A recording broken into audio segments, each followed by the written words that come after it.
this is fake fur. Can you believe it? Look how awesome we people are that we can make stuff like this.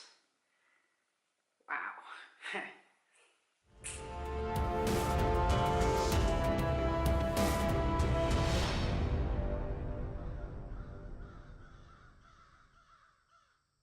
So the type of hat we're making is kind of Viking, not at all based on any historical references. Why am I still talking to you?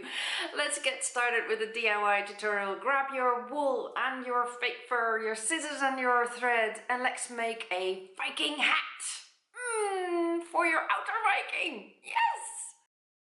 So here's what we're going to need. We need a pair of scissors. We need a needle, just a simple needle with a hole in it so you can thread it. We're going to need, I've used darning wool, but you can use thread, some kind of thread.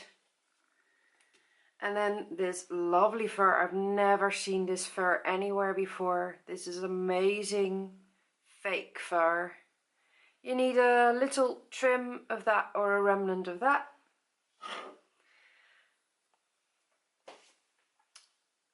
You're going to need, though this is optional, something to dangle from the end of your hat. And this is a original Viking reproduction thingy, hat thingy.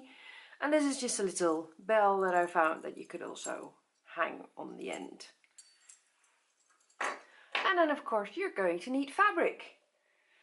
One of the first things you need to do is measure your head. So you put it on the nape of your neck and then over your ears maybe to the top of your head, and then read in the mirror what number it says right there. 58 centimeters. I'm doing everything in centimeters because I live in Europe and we do stuff metric. If you don't have a measuring tape, you use a bit of string. Simply put the string in the nape of your neck, over your ears and to the top of your head, to the top of your head. Measure this up precisely as you can. Right there, not too tight, not too loose. And then you cut the string to the length where you are holding it. Don't cut your fingers. So this length represents the length of your head precisely, beautifully. You divide this either by 4, which is going to be the width of each panel, or by 3. That's also a bit harder, which is then going to be the width of your panel. So you can cut the string in separate pieces, or you can just lay it on the fabric, just like this. And when you start cutting the fabric, make sure you add to the ends about this much. That is going to be your seam allowance. Just a little tiny bit extra where you're going to sew along. Simple as that. Let's start cutting.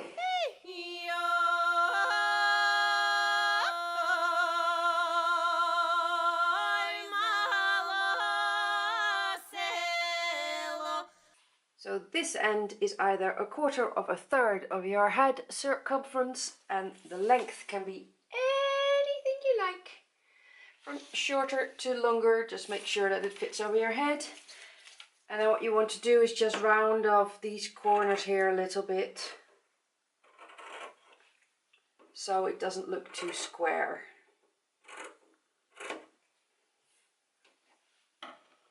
Once you have these cut, you're going to need to start sewing.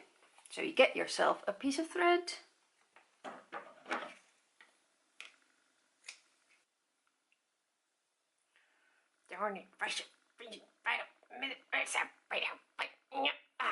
Made it.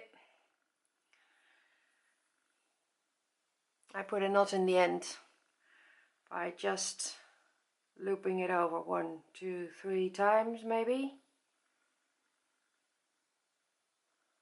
Not too tightly, and then loop this over the end, and then you pull that whole thing down down the entire length of the thread until you get a little tiny knot. And then you start sewing. As you can see, I've made a 3-panel one, so that's 1 panel, that's 2 panels, that's 3 panels, so I had to sew 3 lengths of the entire hat, and I used a little blanket stitch. I start at the bottom end of each piece, and then what you do is you poke through about half centimeter, and you go up, and then you make sure there's a loop around your thread. Let's do it again. Poke in, you go up, and then you make sure that the thread, the remnant of the thread, is looped over, and then you get this lovely blanket stitch, which will keep your fabric from fraying. Fraying! This is a lovely thing to do at night while watching some Netflix or Vikings or whatever show you're into. Game of Thrones. There you have it. Hard to see with this color on color thread, but that's the blanket stitch. So now all you have to do is turn this little beauty inside out. Our next step is to add the trim to the hat, and you can see it already starts to look a lot more like a hat. I've laid the fabric so that when it's turned over, I have a lovely edge here. And then I'm just going to attach the top with just a few stitches along the top. And then you have a gorgeous, gorgeous finish. So when you're done sewing, this is what your hat should look like, with 3 seams going up the entire length of the hat. If you want, you decorate the end either with one of these lovely things. I decided to embellish mine with a little raven that I had in my stash somewhere. This is not at all a historic based thing, and I don't even think it's real bronze or copper. It's just something that I found and liked and stuck on my head. I'm sure the Vikings did stuff like that as well. They found something that they like and they stuck it on there. Congratulations, you've made a Viking hat! I hope you enjoyed this video. If you did, give it a thumbs up or 2 thumbs up.